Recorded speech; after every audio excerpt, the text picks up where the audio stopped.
যদি নির্বাচন হয় তাহলে সবচেয়ে বেশি লাভবান হয় আওয়ামী লীগ। কেন আওয়ামী লীগ লাভবান হয়?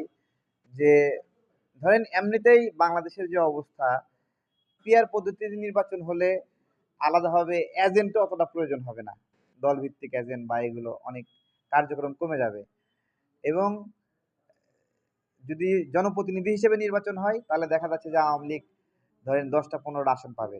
কিন্তু যদি পিয়ার পদ্ধতিতে নির্বাচন হয় তাহলে অন্তত 20% ভোট আওয়ামী লীগ পাবে। আচ্ছা, 20% ভোট আওয়ামী লীগ পাবে মানে কি?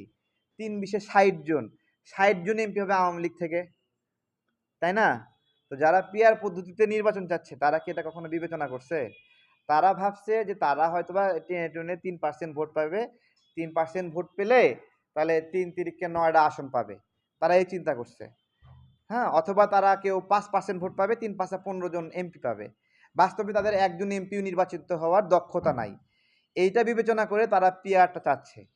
হ্যাঁ, আমি গতদিন বলেছি যে রাজনৈতিক দলগুলো, রাজনীতি তাদের কাছে একটা কার্যক্রম, তাদের কাছে একটা কর্মসূচি, তাদের প্ল্যান, পরিকল্পনা, অস্তিত্ব, বাণিজ্য, ট্রেড, অবশ্যই এই সব কিছু মিলেই তাদের রাজনীতি।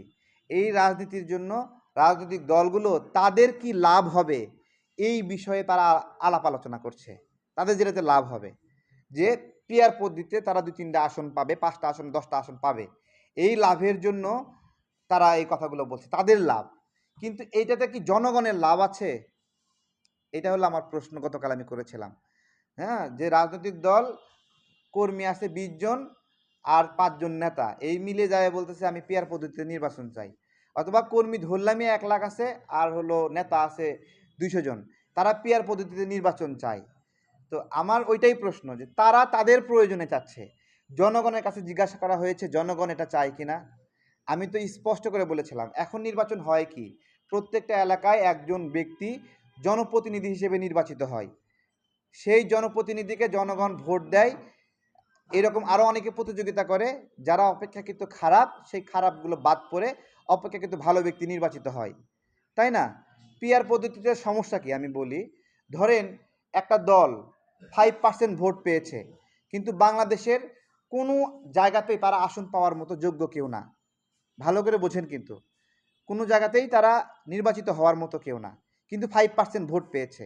এই 5% ভোট পাওয়া মানে কি? 3-5-15টা সিট পাওয়া। এখন এই সিটটা ধরেন আপনার নোয়াখালীতে, নোয়াখালীতে এমন একটা আসনে গেল, ওইখানে পিয়ার পদ্ধতিতে একজন এমপি পাইলো ওই ছোট একটা দল, কিন্তু ওই জায়গায় সত্যিকার অর্থে ভোট বেশি পাওয়ার মতো অন্য একজন জনপ্রতিনিধি, হ্যাঁ, ওই জায়গাতে সে ভোট পাইছে 1 লাখের মধ্যে 2,000, এবং সারা দেশে এরকম 2,000 করে ভোট পাইয়া পাইয়া সে হলো একটা পিয়ার পদ্ধতিতে একটা এমপি হয়েছে। কিন্তু সে তো কোনো এলাকার তাকে এমপি ঘোষণা করতে হবে, তাই যে এলাকায় যাবে সে এলাকাতেও সে 2,000 ভোট পাইছে ধরেন। এখন ওই এলাকায় যে 1,98,000 ভোট পাইছে, সেই লোকের সাথে বিট দিয়ে ও ওখানে রাজনীতি করবে কিভাবে? আপনি পিয়ার পদ্ধতিতে বানাই দিলেন তাকে একটা এলাকার এমপি।